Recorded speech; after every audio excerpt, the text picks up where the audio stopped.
There are questions that, once asked aloud in a democracy, signal that something has already gone wrong, not because the question itself is illegitimate, but because the conditions that make it reasonable to ask should never exist in the first place. Have you authorized the military to use lethal force against unarmed protesters? Is one of those questions. In a healthy democratic system, such a question would be absurd, unthinkable, even offensive. The fact that it was asked in a congressional hearing on the public record by an elected official with deep national security credentials tells us that this moment is not normal. It is not routine oversight. It is a constitutional stress test. The exchange between Representative Elissa Slotkin and the Secretary of Defense is not merely a heated political confrontation. It is a window into a deeper anxiety about the boundaries of power, the role of the military in domestic life, and the fragility of democratic norms when ambiguity replaces clarity. Slotkin is not inventing hypothetical scenarios or engaging in rhetorical theater. She is responding to precedent, documented history, and recent actions that have collapsed the distance between what once seemed unthinkable and what is now plausibly deniable. The most important thing to understand about this moment is that Slotkin is not asking a policy question. She is asking a guardrail question. Guardrails are different.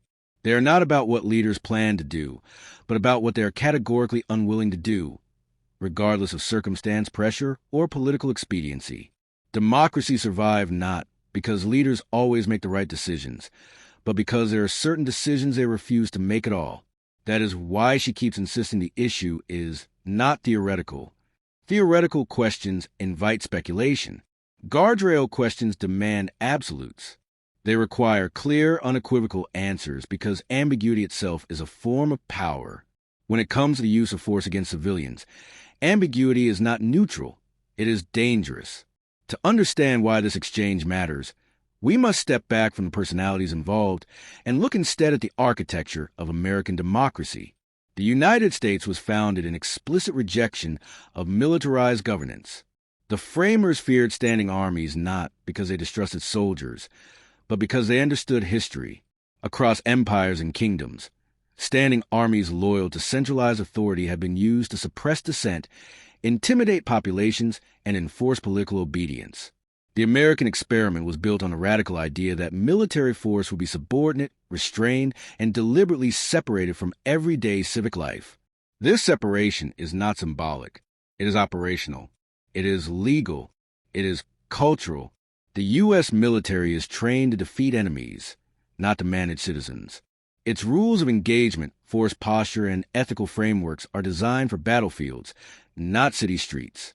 When those lines blur, both democracy and the military itself suffer. Soldiers are placed in morally untenable positions. Civilians begin to view their own armed forces with fear rather than trust. Once that trust erodes, it is extraordinarily difficult to restore. That is why the use of the military in domestic contexts has always been treated as an extreme last resort, governed by strict legal frameworks like the Posse Comitatus Act and constrained by long-standing norms. Even when technically legal authority exists, law and norms are not the same. Laws define what can be done.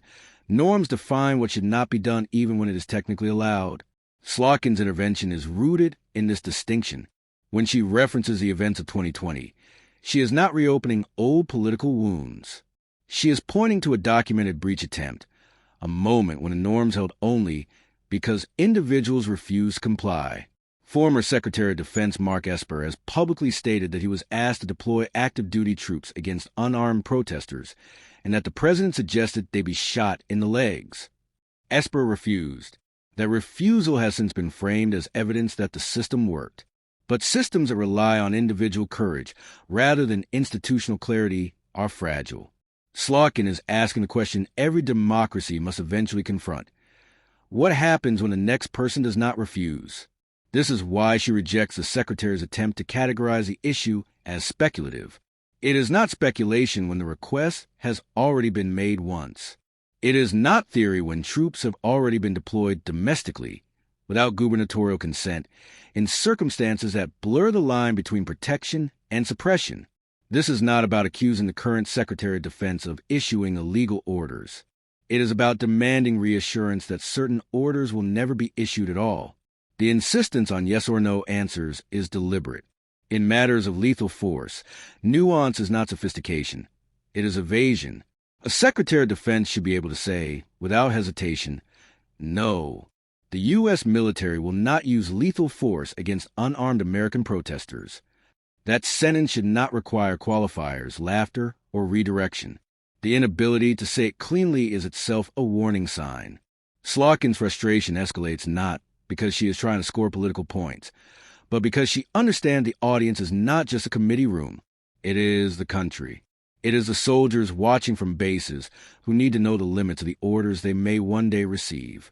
It is the citizens watching who need reassurance that their government still recognizes them as rights-bearing individuals, not potential threats. The moment when Slotkin says, "I want the answer to be no," is often misread as emotionalism. It is not. It is an appeal to shared democratic values. She is offering the Secretary an opportunity to reaffirm a foundational principle that the military exists to defend the Constitution, not to enforce political order. This distinction matters because democracies do not collapse through dramatic coups alone. More often, they erode through normalization, each deployment justified as temporary, each exception framed as necessary, each unanswered question quietly lowering the bar of what is acceptable. Over time, what once required extraordinary justification becomes routine. History is unambiguous on this point. When citizens begin to fear their own military, the social contract fractures. Civilian dissent becomes suspect. Political opposition is reframed as disorder. Eventually, force replaces legitimacy as the primary tool of governance. This does not happen overnight. It happens through moments like this, when leaders are given a chance to draw a bright line and instead choose ambiguity. Slotkin's role in this exchange is not adversarial in the conventional sense. She is performing one of Congress's most important but least glamorous duties, boundary maintenance. Oversight is not about assuming wrongdoing. It is about ensuring that the conditions for wrongdoing never quietly take root. This is why her background matters. She is not an outsider speculating about military culture. She is a former intelligence officer who has served alongside the armed forces. Her critique is not anti-military. It is protective of the military's integrity. An apolitical military is not preserved by silence. It is preserved by civilian leaders who understand restraint as a form of strength. The laughter, deflection, and rhetorical pivots in response to her questions are therefore not trivial.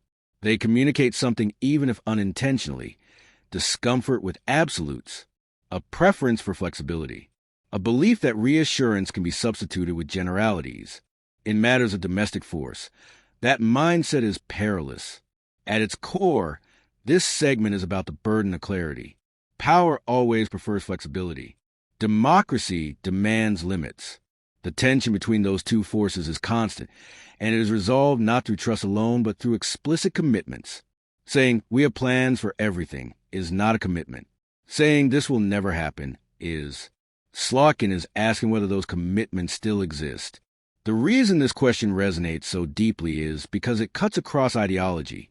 Conservatives who believe in limited government, liberals who prioritize civil liberties, veterans who understand the cost of ambiguous orders, all have reason to care about the answer. An apolitical military is not a partisan aspiration. It is a prerequisite for democratic legitimacy. This is why this exchange matters beyond the individuals involved. It reveals how fragile norms become when leaders treat foundational questions as inconveniences rather than obligations. It reminds us that democracy is not maintained by good intentions, but by clearly articulated red lines that hold even under pressure. The question should never have been necessary, but once asked, it deserved an answer worthy of the Constitution it was meant to defend. Every democracy has moments it later mythologizes as proof that the system worked. These are the moments held up as reassurance, evidence that institutions are strong, norms are intact, and safeguards are reliable. In the United States, one such moment has come to be associated with former Secretary of Defense Mark Esper and his refusal, during the 2020 protests, to deploy active duty troops against unarmed civilians. Esper's account is no longer disputed rumor. It is not partisan hearsay. It is his own testimony, documented publicly, repeated consistently, and recorded in his book. According to Esper, the President of the United States suggested that the military be used against protesters and even floated the idea of shooting them in the legs. Esper refused. He later described the request as wrong, illegal, and incompatible with American values. This refusal has since been framed as a success story, a demonstration that the system held. But Representative Elissa Slotkin's questioning reveals a far more uncomfortable truth. The system did not hold because it was structurally incapable of abuse. It held because one individual said no. That distinction is everything. Guardrails that depend on individual conscience are not guardrails at all. They are hopes. Democracies that survive over centuries do so not by assuming virtue, but by anticipating failure. The American constitutional system was designed precisely because the founders understood that power, when concentrated and pressured, will eventually test its limits. Slotkin's invocation of Esper is therefore not backward-looking. It is forward-looking. She is not asking whether Esper did the right thing. She is asking whether the conditions that allowed such an order to be contemplated have been meaningfully addressed, or whether they remain intact, waiting for a different outcome next time. This is why she bristles when the secretary dismisses the episode as theoretical or suggests that people should be careful what they believe in books. The danger Slotkin is highlighting is not misinformation. It is normalization. When documented events are waved away, the lesson absorbed by future leaders is not caution, but permissibility. To understand the gravity of this moment, we must confront an uncomfortable reality. The President of the United States has extraordinary authority over the military. Civilian control of the armed forces is a cornerstone of democracy, but it is also a point of vulnerability. The system assumes that civilian leaders will exercise restraint because they understand the consequences of misuse. When that assumption fails, the law alone is often insufficient to stop them. This is especially true in moments of perceived crisis. Protests, unrest, and political polarization create precisely the kind of environment where extraordinary measures can be rationalized. Language shifts. Protesters become rioters. Dissent becomes disorder. Public frustration becomes a threat. Each rhetorical shift makes the use of force easier to justify. Esper's refusal occurred at the edge of this rhetorical slope. What Slotkin is probing is whether that edge has moved. When she references the deployment of thousands of troops to Los Angeles without the consent of the governor, she is not arguing legality alone. She is pointing to a change in posture. Historically, federal deployments of troops over state objections have been rare and have typically been framed as protective, enforcing desegregation, safeguarding civil rights, or protecting demonstrators from violent opposition. The moral logic was outward-facing. The military was there to defend citizens from injustice, not to control them. Once the military is framed as a tool to manage civilians rather than protect their rights, the moral logic reverses. This is why the Esper precedent matters so deeply. It marks a moment when that reversal was proposed and rejected, but rejection without reform leaves the door open. Slotkin's insistence on clear answers is an attempt to close that door permanently. The danger of relying on individual refusal is that it creates a false sense of security. It allows institutions to congratulate themselves without addressing structural weaknesses. It also unfairly transfers moral responsibility onto individuals who may not always be in a position to refuse. Not every Secretary of Defense will have the same willingness to resign, defy, or publicly contradict the president. Not every general will interpret ambiguity in favor of restraint. And soldiers at the bottom of the chain of command do not get to choose which orders test constitutional boundaries. They are trained to obey lawful orders, not to adjudicate political morality in real time. This is why Slotkin's line of questioning is protective of the military itself. Ambiguous or shifting red lines place service members in impossible positions, force to reconcile duty with conscience, legality with morality, and orders with oath. That is not strength. That is institutional failure. The Esper episode also exposes a deeper structural issue, the elasticity of emergency powers. Many of the authorities that could be used to justify domestic military deployment were designed for extraordinary circumstances, insurrection, rebellion, or the collapse of civil order. But what qualifies as extraordinary is not self-defining. It is interpreted by those in power. One's protest activity, no matter how disruptive, is rhetorically elevated to the level of existential threat.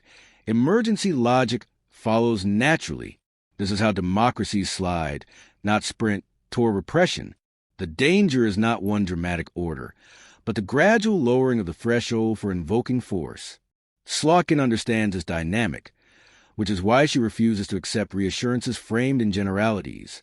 "We have plans for everything" is not comforting. It is concerning. Plans are neutral. Values are not. The question is not whether the military has contingency plans, but whether civilian leadership has immutable constraints. Her repeated yes or no questions are an attempt to anchor the conversation in absolutes, not because absolutes solve every problem, but because without them, power drifts. The Secretary's reluctance to affirm those absolutes cleanly sends a signal, even if unintentionally, that flexibility is being preserved. That preservation may be bureaucratically prudent, but democratically it is corrosive. Citizens do not need to know every operational detail. They do need to know that certain lines will never be crossed. The Esper precedent teaches us that refusal is possible, but it also teaches us that refusal is not guaranteed. Democracies that depend on courage alone eventually run out of it. This is why Slotkin frames the issue as one of democratic identity, rather than partisan disagreement. She is not accusing the Secretary of planning atrocities. She is asking whether the institutional lesson of 2020 has been learned or quietly shelved. Her invocation of Esper's guts, controversial as the language may be, serves a purpose. It highlights the uncomfortable truth that courage should not be exceptional in moments of constitutional defense. It should be routine. When saying no to an illegal or immoral order is framed as heroic, it suggests that the system itself is already under strain. Healthy systems do not require heroism to function. They require clarity. This segment, then, is not about relitigating the past. It is about preventing its recurrence. The Esper precedent is a warning, not a comfort. It shows us how close the line was approached, and how easily it could be crossed if circumstances align differently. Slotkin's questions are an attempt to institutionalize refusal, to turn what was once an individual act of conscience into an explicit, reaffirmed boundary. Her frustration stems from the recognition that once a precedent exists, silence becomes complicity. Democracies rarely fall because leaders announce their intentions clearly. They falter when ambiguity replaces commitment, and when exceptional moments are treated as anomalies rather than lessons. The real question raised by this segment is not whether the order was given before. It is whether the system has ensured that it never will be again. The most dangerous changes in a democracy rarely announce themselves as revolutions. They arrive quietly, cloaked in legality, justified by necessity, and defended as temporary.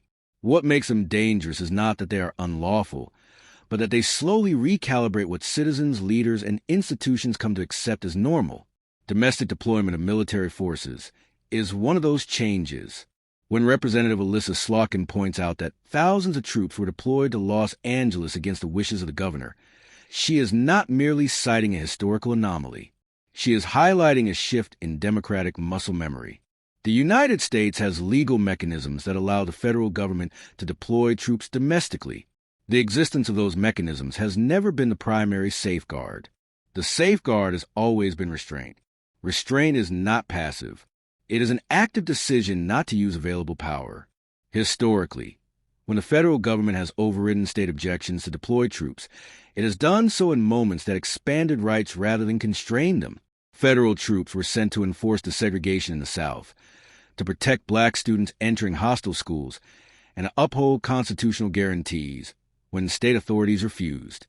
In those cases, the military was positioned as a shield for citizens against injustice, not as a tool to manage unrest. That moral orientation matters. It defines how force is perceived and how it is used.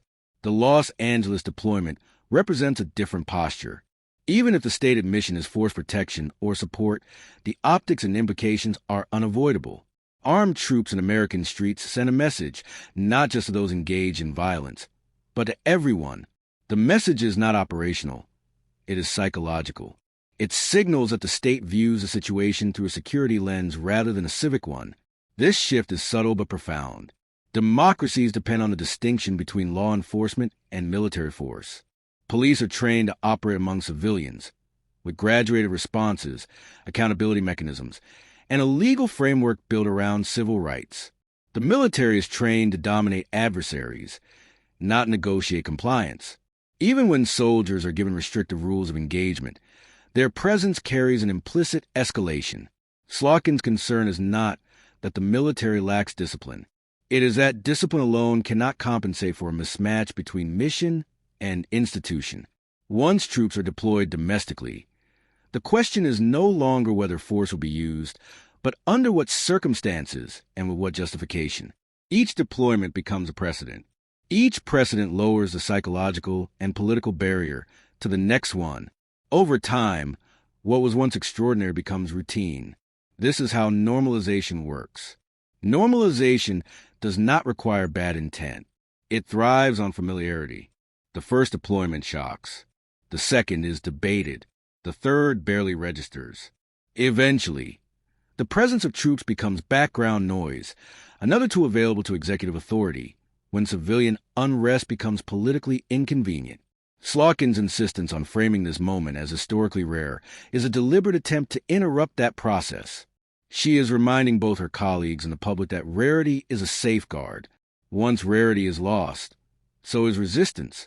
The argument often made in defense of domestic deployment is pragmatic. The military is well-resourced, disciplined, and capable of restoring order quickly. But order is not the same as legitimacy. Order imposed without consent may suppress symptoms while deepening the underlying fracture. The founders understood this intuitively. They did not believe that peace maintained by force was equivalent to peace maintained by consent. That is why the military was deliberately separated from domestic governance. The fear was not chaos. It was tyranny masquerading as stability. Slotkin's exchange exposes how easily that masquerade can take shape. When the secretary reframes protesters who engage in violence as something other than protesters, he is not wrong in a narrow sense. Violence is criminal, but the rhetorical move matters. Once the category of protester is narrowed to exclude anyone deemed disorderly, the term loses protective meaning. It becomes a label applied selectively, rather than a right exercised broadly. This rhetorical narrowing has operational consequences. It allows force to be justified not against actions, but against identities. The line between crowd control and crowd suppression blurs. The military, designed to neutralize threats, is an ill-suited instrument for navigating that ambiguity. Slotkin understands that the danger is not in responding to violence, but in redefining dissent as threat. This is why she repeatedly distinguishes between law enforcement and the military. Police can arrest. They can investigate. They operate within a civilian justice system. The military's role, by contrast, is constitutionally exceptional. It is activated when civilian systems are overwhelmed or incapacitated, not when they are politically inconvenient. The presence of troops in Los Angeles, especially without gubernatorial consent, signals a willingness to bypass civilian mediation in favor of centralized authority. At first glance, the final turn in exchange from domestic troop deployment in Los Angeles to questions about Iran can seem abrupt, but the pivot is not accidental. It reveals a connective tissue that binds the entire confrontation together. Whether at home or abroad, the core issue is the same: the ease with which military power can be unleashed and the far greater difficulty of controlling its consequences. Representative Elissa Slotkin's shift to Iran is not a change of subject. It is a culmination. The question she asks, whether there has been meaningful day after planning, reflects one of the hardest lessons of modern American history. The United States is exceptionally capable at initiating military action. It is far less adept at managing what follows. Iraq and Afghanistan stand as enduring reminders that tactical success does not equal strategic wisdom. Slotkin is invoking this history to make a broader point about responsibility. Military force is seductive precisely because it promises clarity in moments of uncertainty. It offers a visible response to complex problems. But force without foresight is not strength, it is recklessness. The same logic applies domestically. Deploying troops to American cities may restore short-term control, but it does nothing to address the political, social, or economic conditions that produce unrest. Worse, it risks entrenching those conditions by substituting coercion for legitimacy. Slotkin's question about day-after planning exposes a mindset that prioritizes action over accountability. When the secretary responds that we have plans for everything, he provides a technically competent but substantively empty answer. Planning exists on paper. Responsibility exists in outcomes. The distinction matters. In both domestic and foreign contexts, the absence of transparent, credible planning for aftermaths suggests a willingness to rely on force as an end in itself. That willingness erodes democratic trust. Citizens understand intuitively that power exercised without a clear vision for what follows is power exercised irresponsibly. Slotkin's concern is not that the military lacks plans. It is that civilian leadership appears insufficiently burdened by the consequences of those plans. This returns us to the central theme of the entire exchange: restraint. Restraint is not indecision. It is deliberation informed by history. It is a recognition that the true measure of leadership is not how quickly one can act, but how carefully one weighs the cost of action. From Los Angeles to Iran, Slotkin is tracing a pattern in which extraordinary powers are invoked with increasing ease, while the long-term implications are treated as secondary, a pattern in which ambiguity replaces accountability, and flexibility replaces principle. The danger of this pattern is not immediate catastrophe. It is institutional drift. Domestically, drift leads to normalization of military presence in civic life. Internationally, it leads to entanglements that outlast their justifications. In both cases, the public is left to absorb the consequences long after the decision-makers have moved on. Slotkin's insistence on day-after planning is therefore an insistence on humility. It is a demand that leaders acknowledge the limits of force and the complexity of the world is applied to. It is a rejection of the fantasy that military power can solve fundamentally political problems. The Secretary's responses, technically correct, strategically vague, highlight the tension between expertise and accountability. Expertise can produce plans. Accountability requires ownership of outcomes. This distinction is at the heart of democratic governance. Civilian leaders are granted authority over the military not because they are better tacticians, but because they are accountable to the public. That accountability demands more than assurances. It demands transparency about risks, trade-offs, and unintended consequences. Slotkin's final questions are not accusatory. They are cautionary. She is reminding her colleagues in the country that power exercised without foresight is a liability, not an asset. The thread connecting every segment of this exchange is a refusal to accept normalization. Normalization of domestic military deployment. Normalization of ambiguity around lethal force. Normalization of evasive answers to foundational questions. Normalization of acting first and planning later. Democracies do not collapse because leaders are malicious. They falter because leaders become comfortable with shortcuts. Slotkin's intervention is an attempt to interrupt that comfort. She is not demanding perfection. She is demanding responsibility. Responsibility to history. Responsibility to the Constitution. Responsibility to the soldiers who will carry out orders. Responsibility to the citizens who must live with the consequences.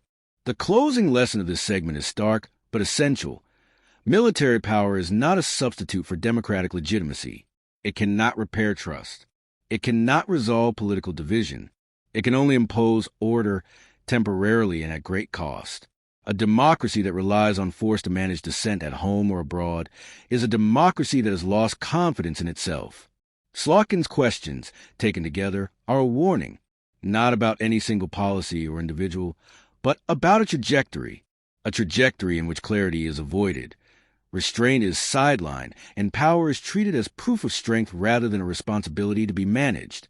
The true test of democracy is not whether it possesses power, but whether it knows when not to use it. This exchange matters because it forces that test into the open. It asks whether the lines that once defined American democracy are still intact, or whether they're being quietly erased through ambiguity, normalization, and silence.